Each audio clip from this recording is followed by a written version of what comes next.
ఈరోజు వైఎస్ఆర్ తెలంగాణ పార్టీని కాంగ్రెస్ పార్టీలో విలీనం చేస్తున్నందుకు రాజశేఖర్ రెడ్డి బిడ్డగా నేను సంతోషిస్తున్నా. ఎందుకంటే ఈ రోజు నుంచి వైఎస్ఆర్ తెలంగాణ పార్టీ కాంగ్రెస్ పార్టీలో భాగమై కాంగ్రెస్ పార్టీ ఉన్నంత వరకు వైఎస్ఆర్ తెలంగాణ పార్టీ కూడా కాంగ్రెస్ పార్టీలో భాగమై ఉంటుంది. కాబట్టి వైఎస్ఆర్ తెలంగాణ పార్టీ నాయకులు, వైఎస్ఆర్ తెలంగాణ పార్టీ కార్యకర్తలు నాతో పాటు ఈరోజు చాలా సంతోషంగా ఇండియన్ నేషనల్ కాంగ్రెస్ పార్టీలో విలీనం కావడం జరుగుతుంది. రాజశేఖర్ రెడ్డి గారు బ్రతికున్నంత కాలం నమ్మకంగా కాంగ్రెస్ పార్టీకి సేవ చేయడమే కాకుండా రాజశేఖర్ రెడ్డి గారు చనిపోయే నాటికి కూడా కాంగ్రెస్ పార్టీకి సేవ చేస్తూనే చనిపోయారు.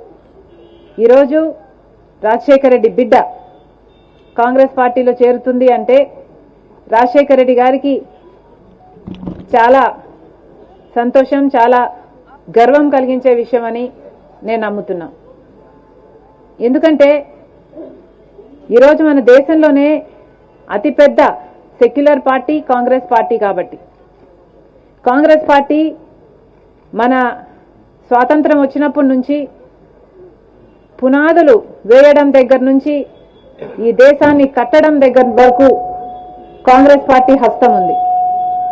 ప్రతి వర్గాన్ని కలుపుకుపోతూ ప్రతి విశ్వాసానికి, ప్రతి ఫెయిత్కు నమ్మకం కలిగిస్తూ ప్రతి సెక్షన్ ఆఫ్ ద సొసైటీలో కలుపుకుపోతూ ముందుకు వెళ్ళిన party Congress party. Congress party ముందు కూడా రాహుల్ గాంధీ గారి నాయకత్వంలో, ఖార్గే గారి నాయకత్వంలో ప్రజలందరికీ మేలు చేస్తుందని సంపూర్ణంగా విశ్వసిస్తూ రాజశేఖర్ రెడ్డి గారి కళ, ఏ కళ అయితే రాజశేఖర్ రెడ్డి గారు రాహుల్ గాంధీని ప్రధానమంత్రిని చేయాలి అని మనస్ఫూర్తిగా కోరారో అది నెరవేర్చడానికి రాజశేఖర్ రెడ్డి గారి బిడ్డ మనస్ఫూర్తిగా పనిచేస్తుంది. కాంగ్రెస్ పార్టీ రాజశేఖర్ రెడ్డి బిడ్డ మీద నమ్మకం ఉంచి తెలంగాణలో వైఎస్ఆర్ తెలంగాణ పార్టీ చేసిన త్యాగాన్ని గౌరవించి ఈరోజు రాజశేఖర్ రెడ్డి బిడ్డను కాంగ్రెస్ పార్టీలోకి ఆహ్వానించడం జరిగింది. ఆ ఆహ్వానాన్ని మేము మనస్ఫూర్తిగా స్వీకరిస్తూ కాంగ్రెస్ పార్టీలో ఈరోజు విలీనమవుతున్నాం.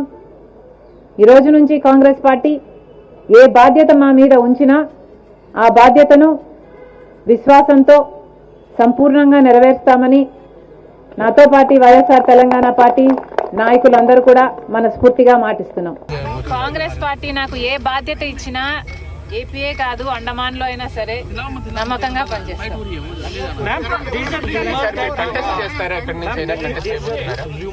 కాంగ్రెస్ పార్టీ ఎలా నిర్ణయిస్తే అదే ఫాలో అవుతాం.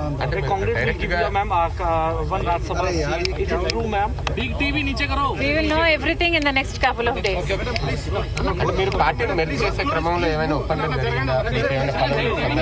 లేదు, వాళ్ళు గౌరవంతో ఆహ్వానించడం జరిగింది.